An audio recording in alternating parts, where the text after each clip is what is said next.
O-Train Line 1 is currently undergoing testing to verify repairs and safety prior to returning to service, anticipated for early November. This video shows some of the testing taking place on October 28th at Tremblay Station.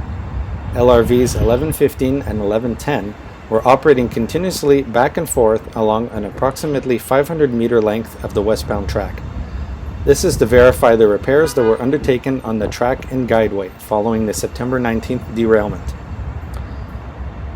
The testing period commenced yesterday and will continue throughout the following weeks, leading up to the resumption of partial service, which is anticipated to launch in the first 2 weeks of November. Throughout this testing period, it will be possible to see trains running at different speeds on different sections of the track and stopped for long periods of time.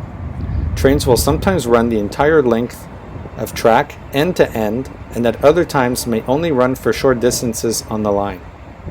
Trains will also often cross over between the two tracks on the line. At times, many technicians will also be on the line as they perform inspections of all components of the track and rail infrastructure. This testing will be critical to allow TRA, RTG, and the city to confirm that all repairs on the trains, track, and the infrastructure meet the quality standards required for a safe return to service and continued operations of O-Train Line 1.